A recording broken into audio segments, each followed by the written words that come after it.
Bonjour à tous, bienvenue pour cette nouvelle vidéo jeu de rôle et aujourd'hui on va parler de Vampire la Mascarade. Alors après vous avoir montré, ou on va dire teaser un petit peu le jeu qui était Werewolf, en tout cas la nouvelle mouture Werewolf, eh bien il est temps de passer au vampire, au mordeur de sang, au buveur de sang.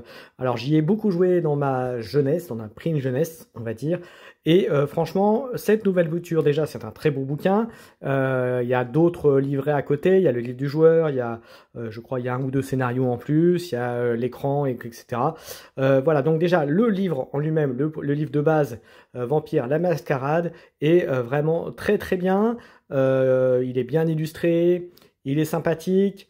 Le système ne change pas beaucoup par rapport, un peu comme Werewolf, ne change pas beaucoup par rapport à ce que je connaissais avant. C'est toujours le même principe, on lance des dés avec un attribut, une compétence et on doit ainsi un seuil de réussite. Ce qui a changé par contre, c'est comme la rage pour Werewolf, là ils ont mis ce qu'ils appellent la soif, qui est le pendant de la rage pour les garous.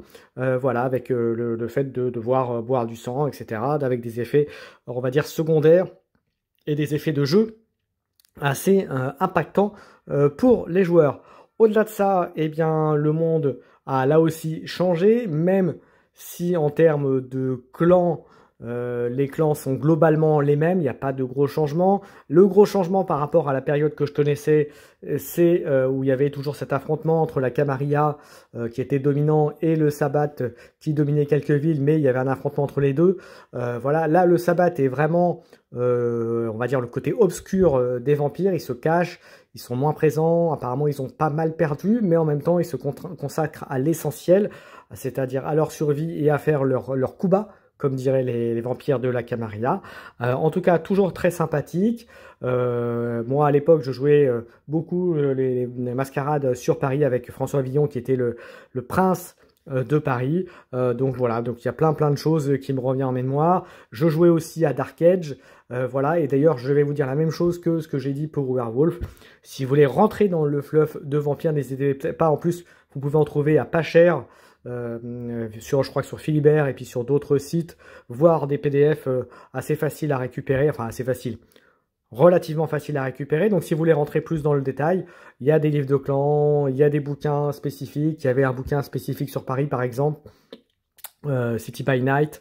Il y avait vraiment des trucs très sympathiques. Voilà, pareil comme Werewolf, il y a vraiment pour Vampire, vous avez vraiment matière à aller à mettre les joueurs dedans. Donc en tout cas, ça donne très envie de s'y mettre. Alors en sachant que comme que ce soit Werewolf ou Mascarade, ce sont des jeux de rôle qui sont matures en termes d'ambiance et d'intrigue. Donc ça, il faut le savoir aussi. Mais en tout cas, c'est très sympa.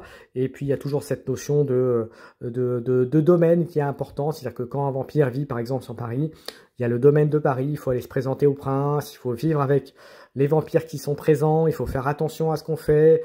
Avec les clans, les relations, la diplomatie, et puis les agressions extérieures, notamment avec les werewolves par exemple, les loups-garous, qui font partie du même monde, hein, on le rappelle. Voilà, à l'époque, il y avait la triptyque werewolf, vampire et mage qui était essentiel. Ensuite, ils ont rajouté spectre, voilà, et puis le Dark Age après qui est arrivé un peu plus tard. Donc vraiment, pour vampire, il y a vraiment là aussi pas mal de choses à faire. Il y a des pouvoirs bien spécifiques au chaque clan, les Nosferatu, les Toréadors, les brouhahs comme on dirait. Voilà, donc il y a vraiment les Trémères pour la partie un peu magicien. Vraiment, il y a vraiment de quoi. Les Nosferatu pour ceux qui sont voilà, qui sont les amateurs de Fantômes de l'Opéra, ben c'est exactement ça. Voilà. Mais bon, il y a vraiment plein de trucs sympathiques. Donc je vous encourage vraiment à vous mettre ou à vous remettre à ce jeu de rôle qui est Vampire la Mascarade. J'espère que cette petite vidéo vous a plu. N'hésitez pas à commenter, à liker, à vous abonner. Et je rappelle que si vous voulez vous procurer des livres, que ce soit Werewolf ou Vampire, n'hésitez pas à aller à la boutique partenaire MaxiRêve, où vous pouvez, si vous dites que vous êtes de la chaîne, avoir des réductions supplémentaires. Voilà, et en plus, ça pérennise aussi le partenariat que j'ai avec la boutique. Voilà, merci à tous. Et on se retrouve très bientôt pour d'autres contenus jeux de rôle sur la chaîne. Ciao, ciao!